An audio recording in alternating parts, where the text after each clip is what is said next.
Imagine a world where your beliefs could get you killed. A world where the church and the state were so intertwined that disagreeing with one meant defying the other. This was the reality for many people in the 17th century, especially for those who followed the Reformed faith, often called Calvinism. In 1618, a group of Dutch Calvinists gathered in the city of Dort to discuss the future of their faith. They were facing a crisis. The Dutch Republic, a beacon of religious tolerance, was being torn apart by internal strife. The Synod of Dort was meant to unite the Reformed churches, but instead it highlighted the deep divisions that were growing among them. King Louis XIII of France, a powerful Catholic monarch, was not about to let his subjects attend this synod. He saw the Reformed churches as a threat to his authority and forbade French Calvinists from participating. This was just one of many actions by rulers across Europe to restrict the movement of students and scholars, effectively cutting off the flow of ideas and people that had once connected the Reformed world. The Reformed churches, which had once been a tightly knit community, began to splinter. Each national church became more focused on its own internal battles, and the benefits of studying abroad diminished. The Hungarian churches, for example, remained closely tied to the Dutch and English universities, but the intellectual exchange was not as robust as it once was. Despite these growing divisions, the Reformed churches still managed to show a strong sense of solidarity. When King Louis XIV of France revoked the Edict of Nantes in 1685, stripping the Huguenots, French Calvinists, of their rights, Reformed communities across Europe rallied to their aid. They offered financial support and asylum, demonstrating that the bonds of faith could still transcend national boundaries. However, the world of Reformed theology was becoming more fragmented.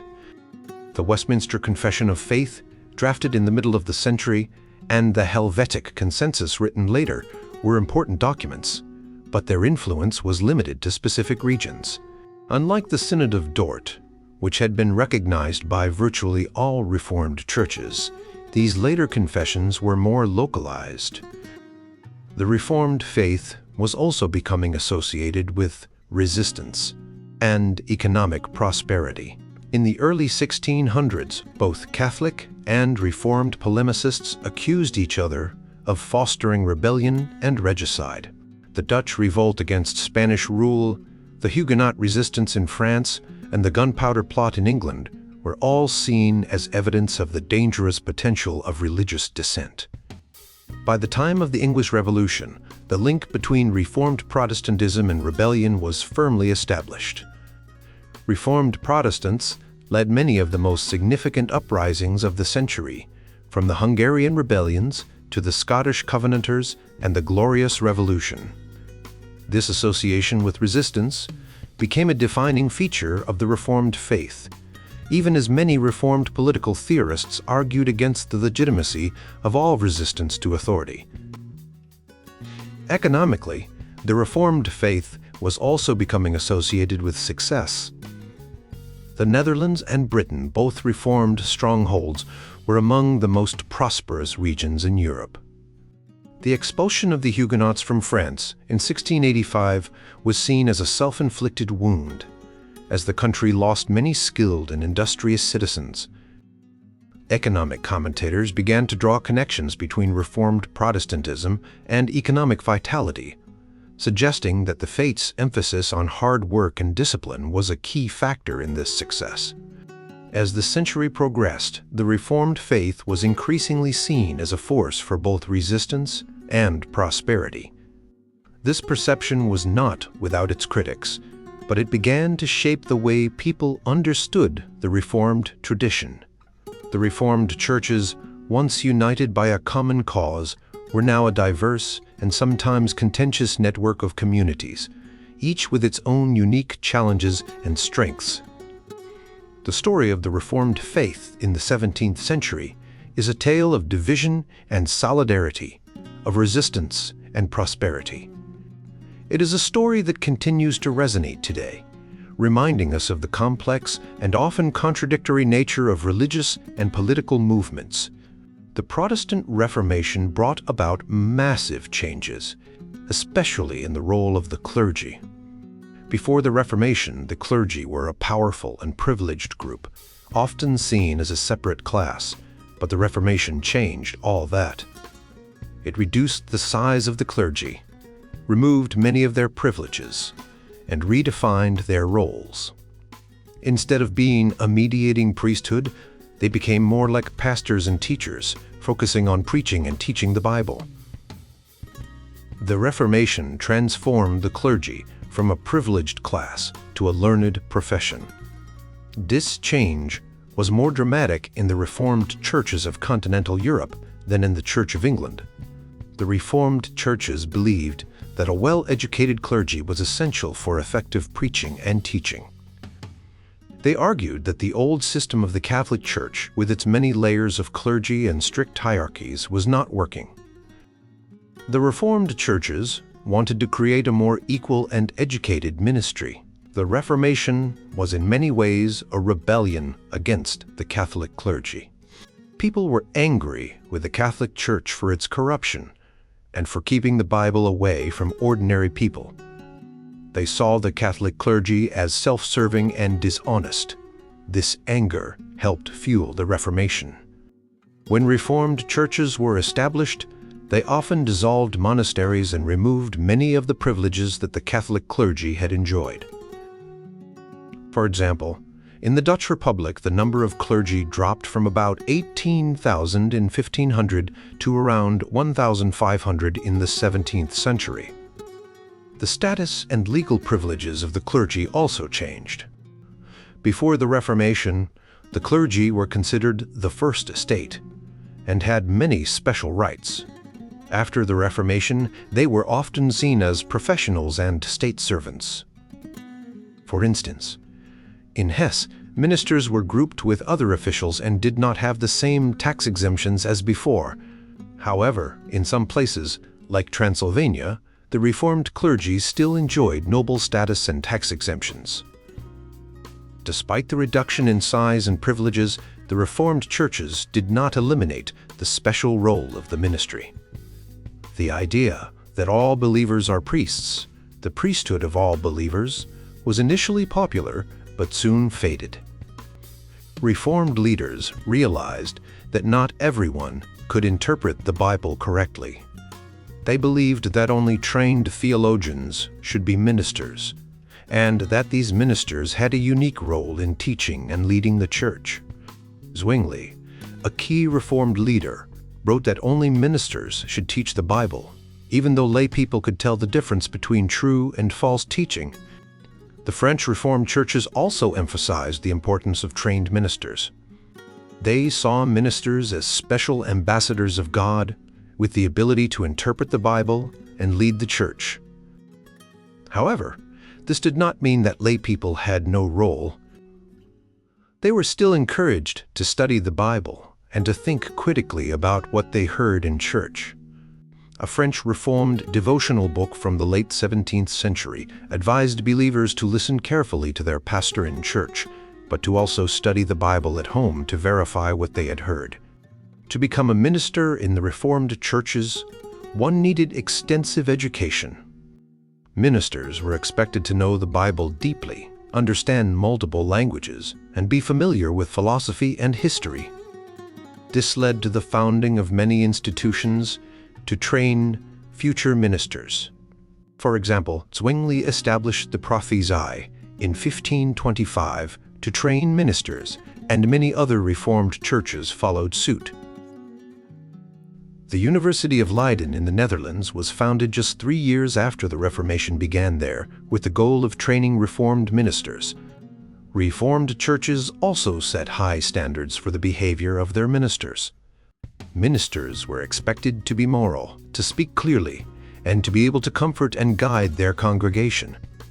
They were not allowed to engage in activities like gambling, dancing, or drinking to excess. They were also expected to study regularly and to visit the sick. In some places like Hungary, Ministers were even told not to wear fancy clothes or keep hunting dogs. The Reformation brought about a significant transformation in the role of the clergy. It reduced their size and privileges, but also raised the standards for their education and behavior. The Reformed churches believed that a well-educated and morally upright ministry was essential for the health and growth of the church. Despite the challenges, the Reformed clergy played a crucial role in shaping the religious and social life of Europe during the 16th and 17th centuries. The Reformed churches, like those of the Calvinist tradition, had a unique way of making sure their ministers behaved properly. This was done through a system of checks and balances, where ministers were regularly evaluated and disciplined if they acted badly. This system was important because the church wanted its ministers to be examples of good behavior and to be well educated in their faith. In the Pays de Vaud, a region in Switzerland, the ministers would gather for meetings called colloquies. During these meetings, each minister would leave the room while the others discussed his behavior and performance. When he returned, he would hear the group's judgment. The rules said that these judgments should be censures, not bites, meaning they should be fair and not too harsh. If a minister did something wrong that wasn't widely known, his colleague was supposed to first talk to him privately.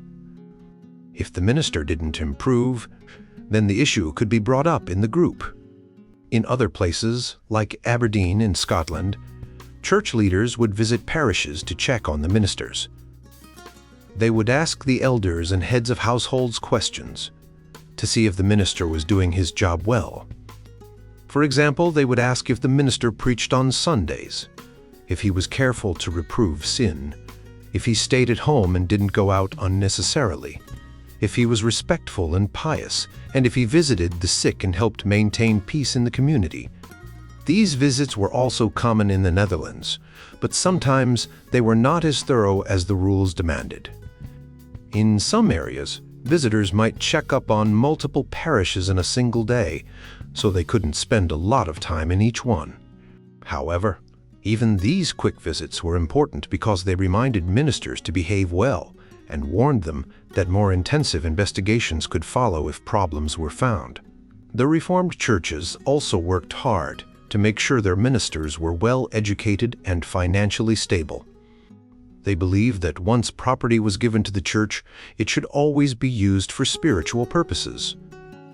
In many places, the church used land to support the ministers, and the government would use some of the church's wealth to fund schools and charities. However, in some areas like Utrecht in the Netherlands, the church's property was often taken by the wealthy and used for their own benefit, which caused a lot of frustration among the Reformed clergy. In the early days of the Reformation, finding qualified ministers was a big challenge. Sometimes people with very little training were ordained as ministers. In France, for example, some pastors were ordained after only 2 months of training. In the Netherlands, many early ministers were former school teachers or artisans who had some experience in the church. This meant that some parishes had to make do with ministers who were not well prepared. Despite these initial problems, the Reformed churches gradually succeeded in providing their congregations with well-trained and well-behaved ministers. By the 1580s, most parishes in the Pays de Vaud and Holland had ministers. In Scotland, it took a bit longer, but by the early 1600s, most parishes had qualified ministers.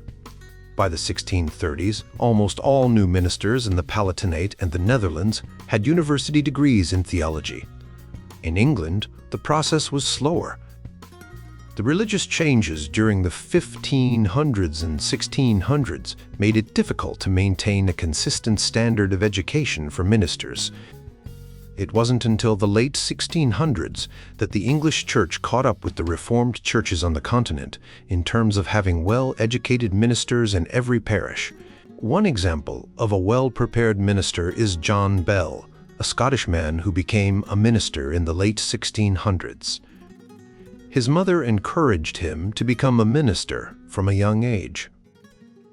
He started grammar school at 10 and soon began reading books about religion. He joined a group of young people who met regularly for prayer and studied logic and metaphysics during the summer. By the time he was 16, he had a master's degree and went on to study theology at the university. He also did extra activities to prepare for his role as a minister, such as studying the Westminster Catechism and helping people with their spiritual troubles.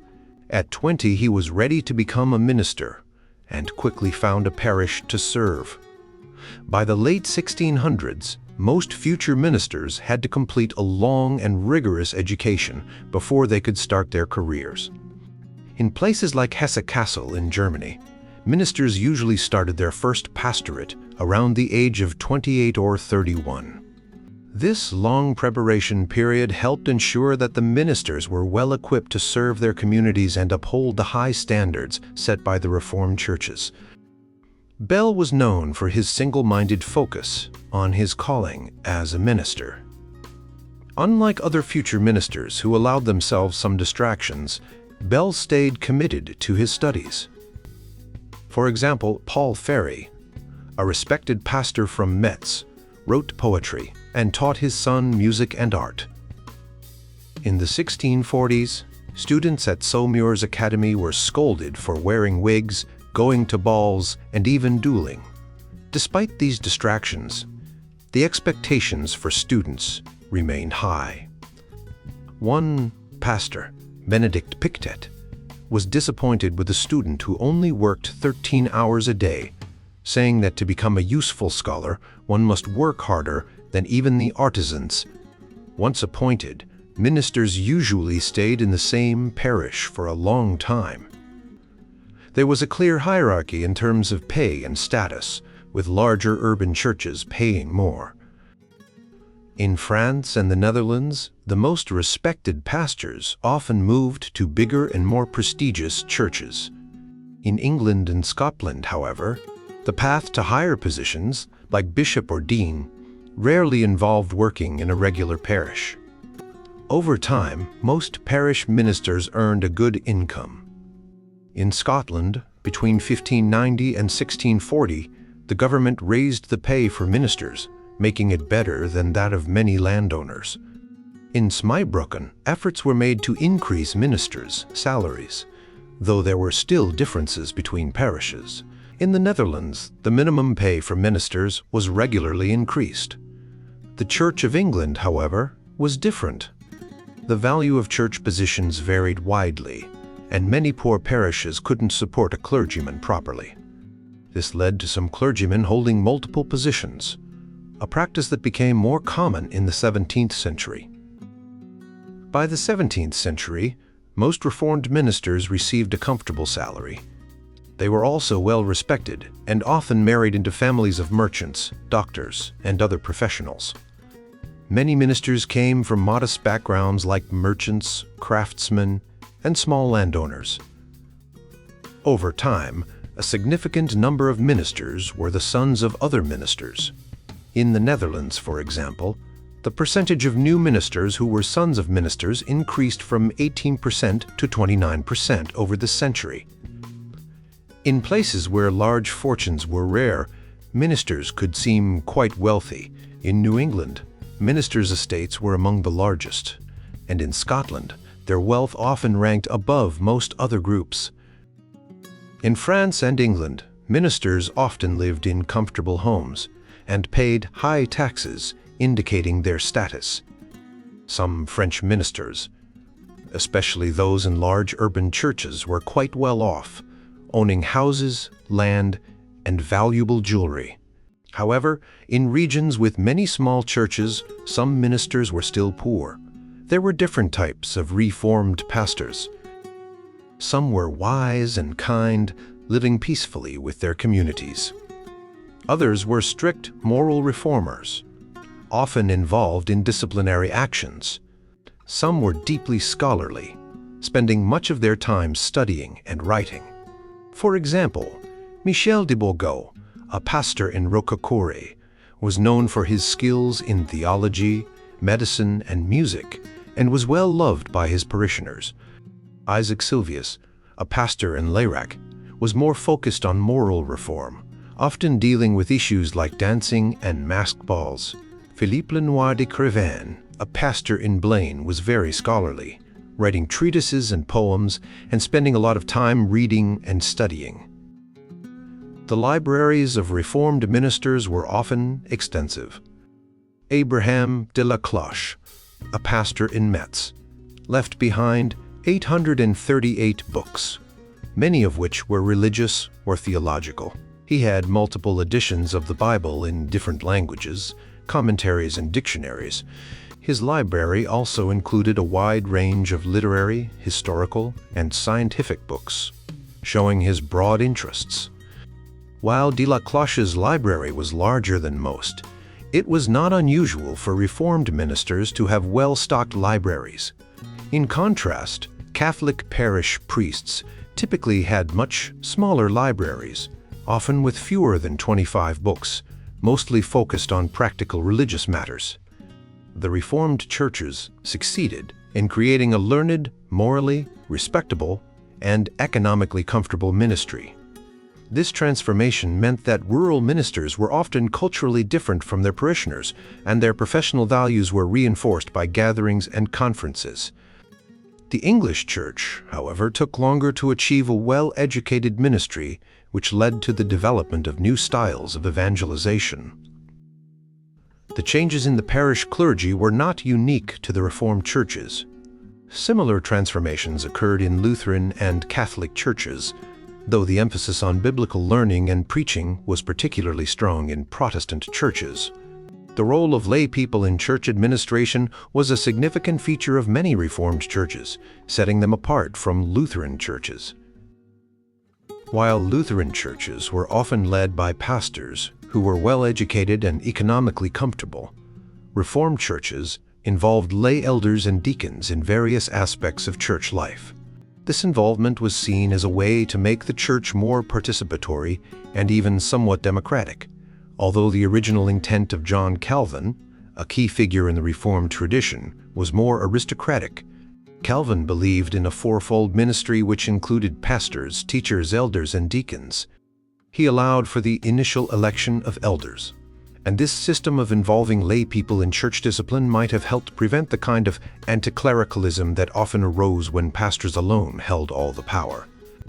In many Reformed churches, lay elders had an equal role with ministers in larger church assemblies, and they played a crucial role in vetting and selecting new pastors. However, the idea of involving lay people in church governance was not without its critics. Some opponents of Presbyterianism, a form of church governance that emphasized the role of elders, argued that it could lead to a new form of clericalism. They feared that instead of reducing the power of the clergy, it might create a new class of powerful elders who could dominate the church. For example, Thomas Aston, an English critic, warned that replacing episcopal government with presbyterial government could mean replacing 26 bishops with 9,324 parish popes, whose authority would be hard to restrain. The role of elders was particularly important in the exercise of church discipline. They were responsible for supervising the behavior of church members and participating in larger ecclesiastical assemblies. In some places, like France, elders also took over the church's economic affairs and managed poor relief. The selection of elders varied widely. In some places, they were chosen by the congregation, while in others, they were selected by the consistory, a group of church leaders, and approved by the congregation. The length of their term also varied from 1 year to life. The status of parish elders also differed, depending on the local context. In rural Scottish parishes, elders were often farmers, craftsmen, and millers. In urban parishes, they were typically merchants and master craftsmen. In the Netherlands, elders often overlapped with the civic power elites, and by the 17th century, they were predominantly merchants, and later, members of the learned professions. In France, elders included minor royal officers, members of the learned professions, and even some noblemen, reflecting the different social structure of French society. The office of doctor, or teacher, was less clearly defined within the Reformed churches. While Calvin and some early reformers like Zwingli saw a place for teachers among the clergy, the role of doctors was not consistently recognized in all Reformed confessions. In Geneva, France, and the Low Countries, professors of divinity were often ordained ministers who also held pastoral roles. In Scotland, the office of doctor was defined in terms similar to that of readers who read prayers and scriptures in parishes without fully qualified ministers. In the Netherlands, the office of prophet, which involved explaining scripture and examining theology students, was also recognized. But these roles were often provisional and not widely adopted. The role of deacons, on the other hand, was more consistently recognized across Reformed churches, though their functions varied. In some churches, deacons were responsible for poor relief, while in others they assisted in public worship, supervised catechization, and read scripture. In Scotland and the Netherlands, deacons played a crucial role in the administration of poor relief. In some Dutch cities, deacons managed church-run welfare systems alongside civic systems, while in others they were entirely responsible for poor relief. The involvement of laypeople in church governance and administration was a defining feature of Reformed churches.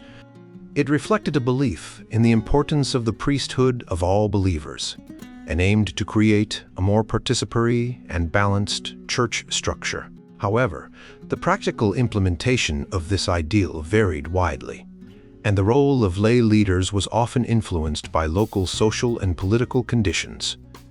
Despite these variations, the involvement of elders and deacons remained a significant aspect of Reformed church life, shaping the way these churches interacted with their communities and the broader society.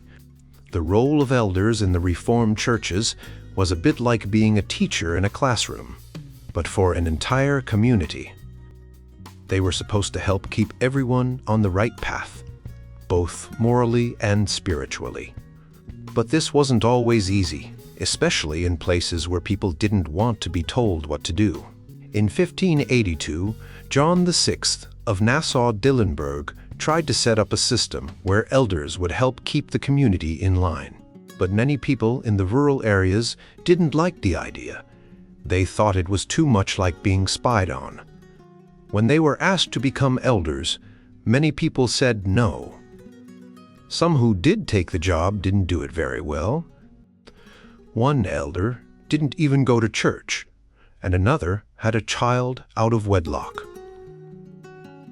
The people who did try to do their job well often got criticized by their neighbors, who called them traitors.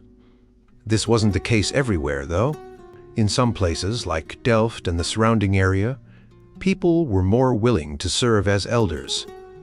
They saw it as an important part of their community and church life. In other parts of the Netherlands, a few people refused the job, but usually because they were too busy with their work, not because they thought it was a bad idea. The way elders were involved in decision-making also varied a lot. In some places like France, the Rhineland and parts of the Netherlands, elders and pastors were supposed to be equal in church meetings. But in practice, more pastors showed up to these meetings, so they often had more say. In other parts of the Netherlands, like South Holland, there were more pastors than elders at these meetings. In Scotland, elders were almost never allowed to attend these meetings at all. Despite these differences, elders still played a big role in the day-to-day life of the church.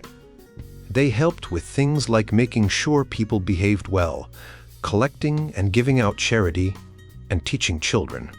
They were like the church's version of community leaders, helping to keep things running smoothly. The idea of church discipline was very important. It was seen as a way to keep the community morally strong and united. In Geneva, for example, the church was very strict. They would call people in to talk about their behavior, and if someone did something really bad, they might not be allowed to take communion. This was all part of trying to create a community that lived up to high moral standards, but it wasn't always clear how well this worked. Some historians have looked at the records of church meetings and found that the number of cases they dealt with could change a lot over time. This could mean that people were behaving better, or it could mean that the church was being less strict, or even that they were trying to protect people's reputations by not writing everything down. The goals of church discipline were to help people become better and to keep the community strong.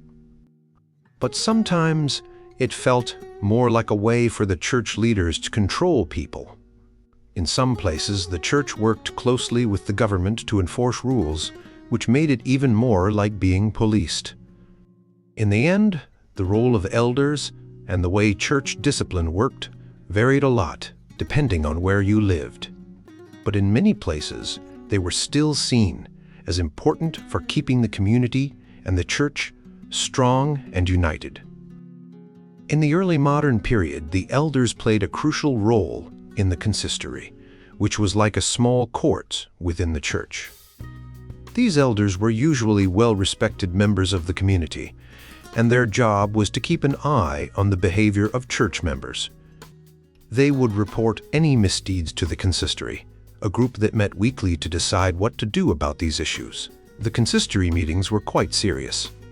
Each elder, minister, and deacon would take turns sharing any scandals or problems they had noticed. Then the whole group would decide how to handle each case. Sometimes they would talk to the person privately. Other times they would bring the issue to the entire church. And in some cases, they might just drop the matter if it wasn't too serious.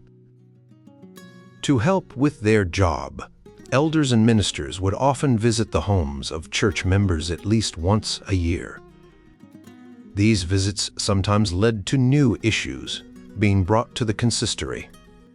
In some places, like Scotland and parts of France, elders would even patrol the streets during church services to make sure people weren't skipping worship to work or play. Some churches went even further by appointing secret agents to watch for misdeeds.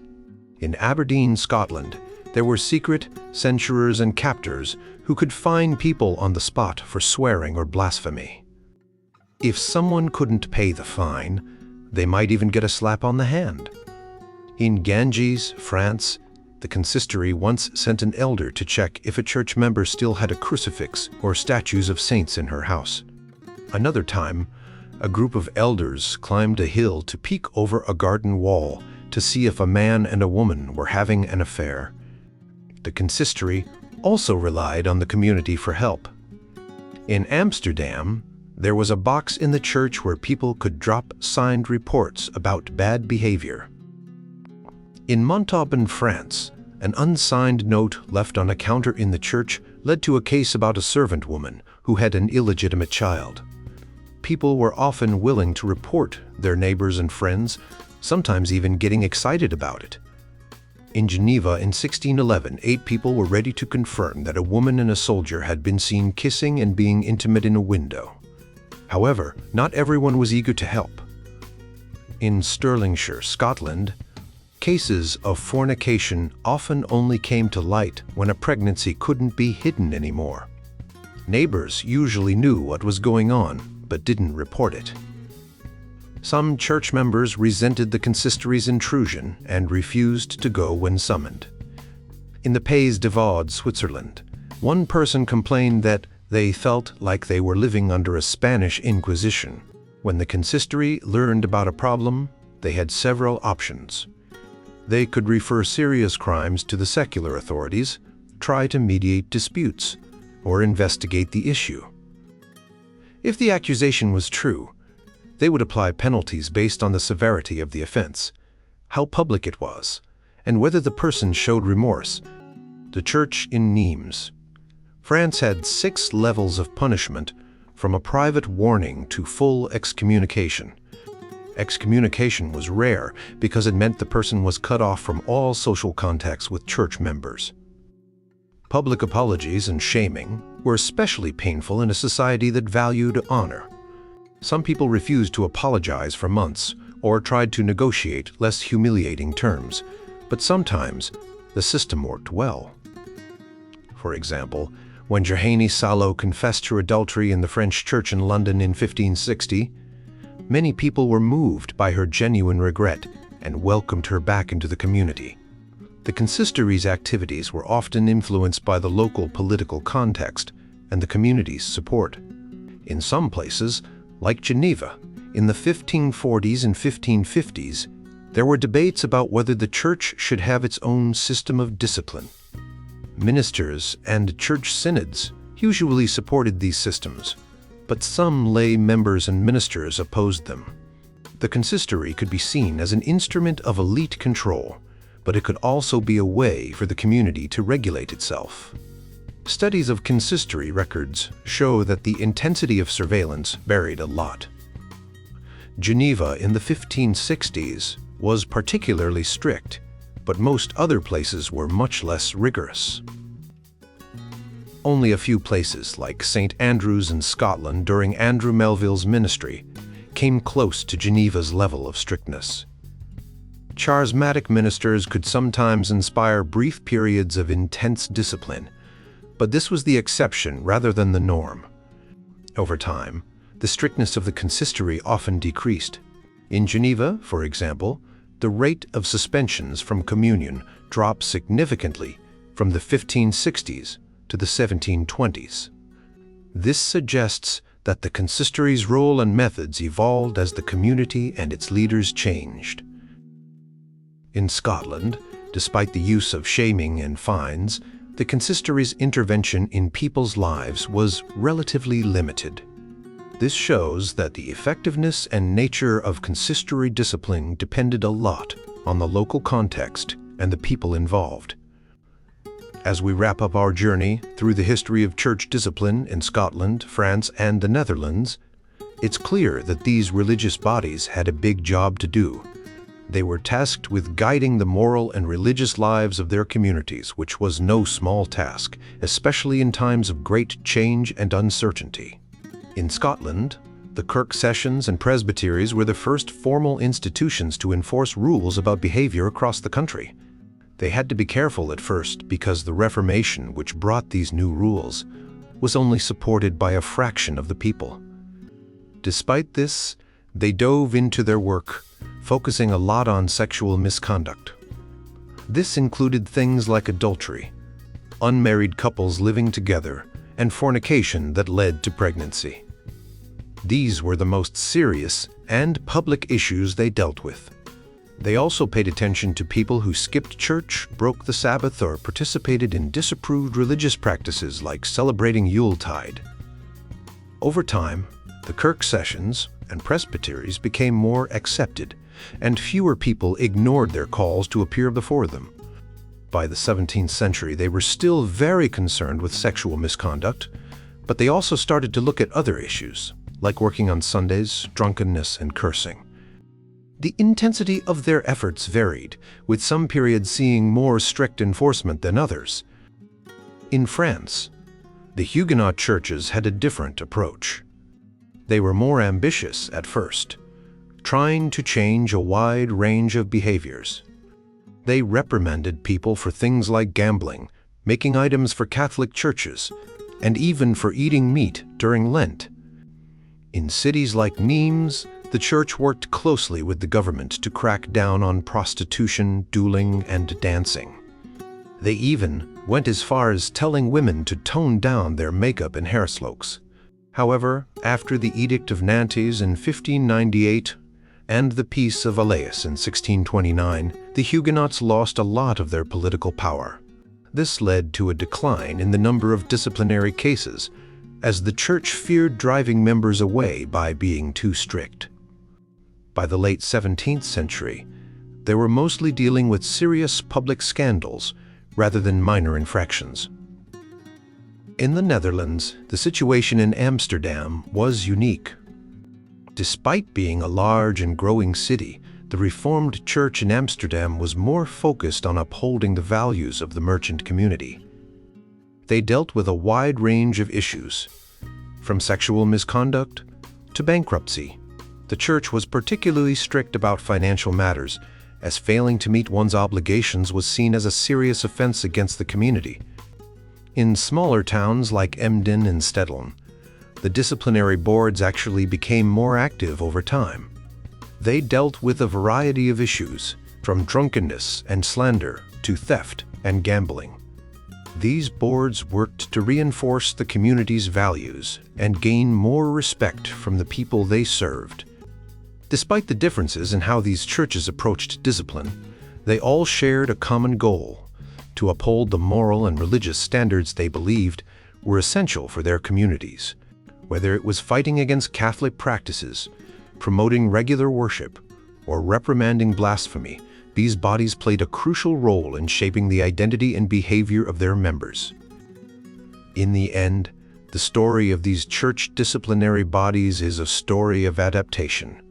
They had to navigate the challenges of religious change, political shifts, and the diverse needs of their communities. Their efforts, while sometimes strict, were driven by a deep desire to create a society that lived according to the values they held dear